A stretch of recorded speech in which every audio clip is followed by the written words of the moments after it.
Hey guys, one of the greatest things about I Love Youth Work is we get to connect with youth workers and leaders in our field who've been in the profession for 5, 10, 15, 20 years plus.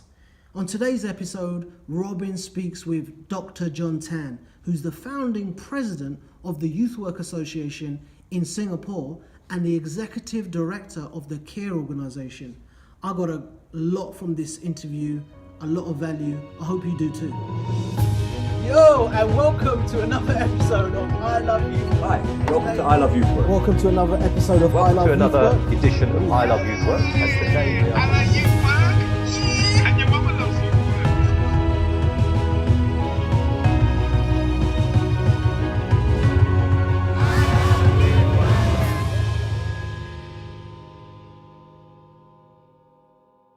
So, Doctor, I have a role within the Commonwealth for promoting youth work as a profession globally. And the conversations I've had with the team at the Commonwealth in London, your name keeps cropping up. So perhaps you could start by just giving us a little introduction of who you are, how you got into youth work, and what you currently do, please. Oh, sure. Hi, I'm John, and I've been in youth work now, I think, for about maybe just a little over a quarter of a century, 25 plus years. Practically started working with youth and young people in a church setting. And then I moved on now into running an NGO in Singapore that kind of reaches out to youths at risk in the public schools in Singapore. And I hear that's CARE. That's the one called CARE. Is that right? Yeah. And CARE practically stands for Children at Risk Empowerment. In short, CARE. Right. And well, I head the team of youth workers, social workers, psychologists, counselors, and what we try to do is to reach out to youth as well as families within the school system in Singapore. Yeah. So that's what I do on the what we call a day job. Yeah. I also, together with a bunch of friends, for the last few years, have been heading out Youth Work Association that aims to advocate, benchmark, and celebrate youth work in Singapore. So that's what I do. Yeah, roughly. Yep. So just a little bit of youth work in your life then. You're almost as obsessed as I am and my team are here. And obviously this podcast is being recorded and broadcast in the run-up to the 3rd Commonwealth Youth Work Conference in Malta in November. And I believe, are you attending in the flesh or are you dialing in? Are you coming over? Yeah, I'll be attending in the flesh. Fantastic. So we get to meet properly in Malta. Yes. I know that you're aware of the conversation that's emerging prior to the conference and will be expanded on during the conference about emerging trends in youth work in the 21st century globally. And it sounds to me like your work already covers some of the most valid and valuable work. What are the vital questions that you think we ought to be asking or answering as youth workers and sort of elders in our tribe globally at the moment? I guess some of the important questions we need to ask will be how relevant are we in employing or trying to reach out or influence the young people in our midst. We all know that the world is rapidly changing, and so keeping up with the trends, particularly in technology, making the world smaller. At the same time, also there's some distance, as in I believe relationally. So I believe at the heart of youth work is there's always will be this dimension of a relationship, and that is very vital in how we do. And so we need to ask ourselves, how genuine are we, and why are we wanting to reach these young people, for whose sake and for whose agenda. I think that is vital, particularly in making sure that the young people have their say and their place in this world that we are hoping to create with them. Well, that's a vital question for the conference, but it's also a particularly poignant question given the sort of the context of the Commonwealth. Yes. In terms of who is asking for the help, who's asking for the support. One of the big themes at the conference is this emerging conversation again around developing common standards and professionalisation globally. Yes. And some of the conversations we've been having as part of this podcast and also with some of the people that are coming to Malta have been around how can that be possible? There's a discussion always within youth work that you've already alluded to, this thing crossing the two sides of the line. Yeah. So on the one side, we want things to be professional, have common standards, be measurable, be accountable. And on the other side of that line is that sometimes the way in, the place where we can have any impact, the place where those relationships you mentioned perhaps get built properly and trust, if there's such a thing, starts to develop, Yes. is when there isn't Yes. professional standards and authority and those kind of imposing onto others. Say a little bit more about how you feel around those conversations, because it's one of the key themes of the conference. I guess the question of whose agenda are we going to push, but I think the most important context for me will be in the ethical context. It's important thing to be cognizant of asking at the back of our minds whenever we are relating or dealing with young people would be whose agenda, but more important would be why are we doing what we are doing. Yeah. That is very, very important for me, at least because where we are from in Singapore, the fact that we wanted to organize was primarily because there are people who could easily go around and call themselves a youth worker, and that's good. I mean, all is good because we want them to be reaching out to young people wherever they are. But then it does ask a back question. I mean, the question in the back of my mind would be that why are they doing what they're doing? So to me, then ethical context provide us that accountability and answering that deep down inside. Of course, and we're talking about children and young people here. We need to cover those things, yeah. Yes. So I believe then, if I because then advocating so much for professionalization of youth workers, it has to be in drawing youth workers wherever they are back to that context of that ethics, the values driven kind of conversation that they need to hold all of us accountable to. So that's where I'm coming from. I think it's very important. We may not necessarily agree all the time about what the definition of youth work should be and is like. It doesn't matter. The heart of it, it has to be that the young person that we are trying to reach will not be harmed, even if we have a different kind of youth work definition.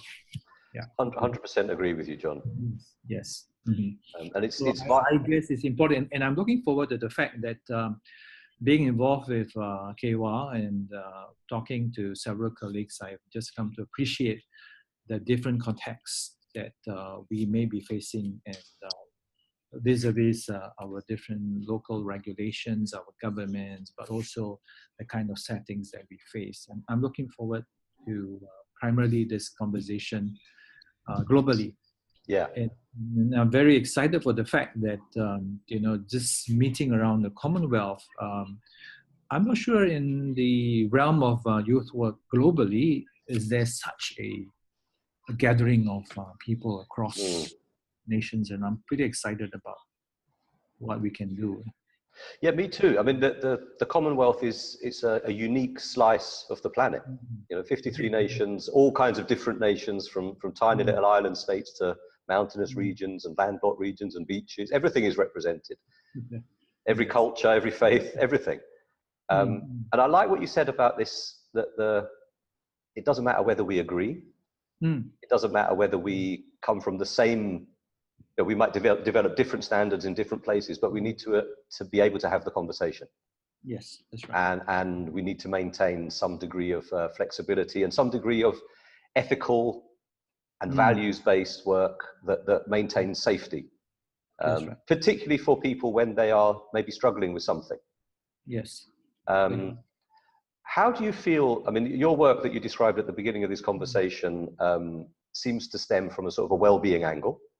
Yes. A lot of the work that I do and have done over the years over here and in other places too, it seems that the well-being issue is a massive undercurrent. It underpins so many of the challenges that we end up discussing or end up becoming involved in through youth work, whether that be substance misuse, whether that be violent behavior, whether that be harm to others or harm to the self, psychological conditions. All of these things seem to be on the rise globally. Yes. How do you feel about the role of technology in that? Because you made a point earlier around the world seems smaller, and here we are, talking very clearly on different sides of the planet, which is phenomenal. And yet we also see that sometimes it's causing us to feel disconnected.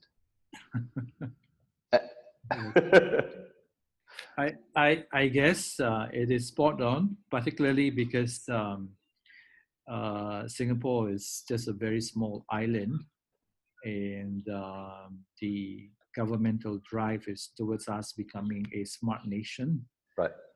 So it seems that the technology does have a lot of possible solutions, but in the midst of it, I am kind of feeling some maybe discomfort, and primarily it has to do with the access to technology.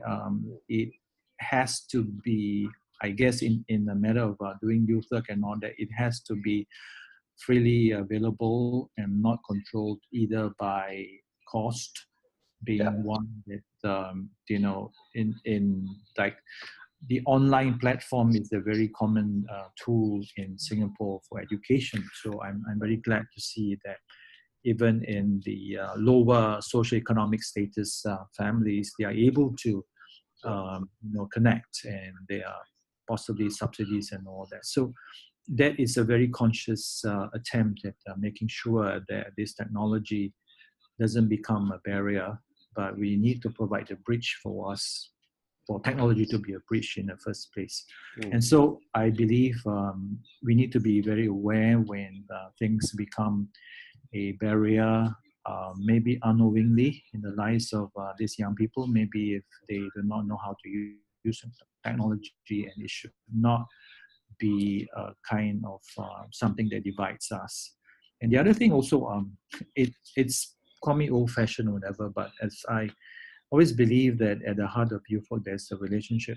And so if the technology is one that enables that relationship to be developed and built, and I think more power to everybody. But when it becomes something that, well, our relationship is not real because of the technology that we use and it's artificial, then to me, I don't think we are on the right track. So it's an irony that sometimes the things that bring us closer distance us. I mean, I'm not sure. I'm not sure how it is in the other countries, but in Singapore, it's a very common theme that you will notice when even families, when they do eat together, they don't talk. Everybody's looking at. I think, from my experience, that seems to be a global thing. And it's interesting what you said about this irony. I mean, social media is being blamed, certainly in the UK, I'm not sure about in Singapore, for spreading problems, violence or mental health issues, low self-esteem, leading to self-harm, leading to suicide. But underpinning that seems to be a message that's usually unsaid, that what they're saying without saying it is that social media is a really, really powerful means of communication. I like what you said about it's just the mechanism, it's the vehicle. Right. And to blame the vehicle for the content or the intention behind some of that communication seems to be missing the point. And I'm excited about this conference and the conversations that are going to come up about how we can use digital platforms, how we can use social media to spread this conversation globally with the right intention. And it comes down, the name of your organization is CARE. Yes. Care is something that we can't really legislate for. We can't perhaps enforce. But if we're going to develop some sort of common standard, some sort of level that we want, it has to be about the nature of the interaction. Not necessarily, you know, whether people are qualified, not necessarily whether people are, you know, however we want to do it, but it's the intention behind it. Correct. So, you know, if we're using this platform, we're using social media, if we're using all this digital technology to interact in a positive way, Yes. you know, that's got to be a good thing. So it does go back to the point I was trying to make earlier, that, you know, it is asking us, why are we doing what we're doing? And it doesn't matter how we are doing it. We might be, you know, more advanced in it, but it must lead to that outcome, our intentioned outcome, which is to, you know, help going along with, but not in a condescending manner. So sometimes I feel that the technology also affords another interesting platform, in that we ask this generation, the young generation, to help us along the way. How do you, you know, get around stuff and all that? So in a way, power has shifted. They're the teachers. I've learned that they may not be that patient with us. Maybe we're not very good pupils and students, eh? No. But I think you're right. That there is something within youth work about, you know, if you can meet young people where they are, it has to be their conversation, led by them on their terms, and they're teaching us about who they are and what they want. If it works the other way around, we're missing the point. That's right. And that prevents it from having the desired impact. Yes. This is a great conversation. I can't wait until we're together in a room to have this conversation properly face to face. Yes. I thought maybe you could end up on maybe sharing a personal story about some, you know, a case study or an element of your work where you felt particularly proud of the work you've done, or where it's had the impact with a young person. I guess, well, I mean, being in this work for some time now. Plenty of stories, yeah. So we have seen our fair share of success stories, and success stories yet to be. So I won't call them failures. Well, I've had, for example, one of my quite senior staff members currently on staff with me was a student that I taught way back, you know, in one of the public schools in Singapore, and he has since made a long journey. And what was interesting for me was that whatever he did to me, his students are doing to him now. So with some sense of you know, retribution, I tell him, yeah, you're getting your just desserts. But then again, it reminds me that way back when I was in my teens, I was giving some grief to some teachers out there who, upon reflection, I was like, wow, this is what I did. And so I guess it's all a journey. And if there's another metaphor for youth work, it would be that we are not on this journey alone. We are journeying in different seasons of our life with different groups of people, and youth workers always there, just walking by the side and having this conversation. Is on the side, so we respect one another, and we have this conversation while we share the same path or part of that path together, and then they're on their way. So the way I've been looking at how my life had turned out to be with all the various people, the influences. And now, even with like technology, I was just on Facebook the other day and having a conversation with some of my youth who are scattered all over the globe now, and regardless of time zones, and we could just message each other and find out how things are. And it just gives that, oh, I was there in their life or that little window, and now they are in somebody else's window and walking in that path. So it's all about the continuing journey that I really like about youth work, and it's enduring at the same time. And yeah, it's like we're just fellow journeymen together. That's a wonderful, wonderful tale, and it's some sort of sense of completeness. It comes round full circle, doesn't it? And I was lucky enough to be in Thailand a few years ago with my wife, and I posted something on Facebook, and a young person that I worked with maybe 15 years prior to that said, "I'm in Thailand." He was at the other end of the country and offered to jump on a flight to come down and have dinner. And it fills my heart when you know people recognise something. That there was a relationship there, that you know we can still talk, and across this new digital platform, it all becomes so much easier. Yes, it does. So, Dr. John, thank you, Yes. thank you so much. That was a very interesting conversation.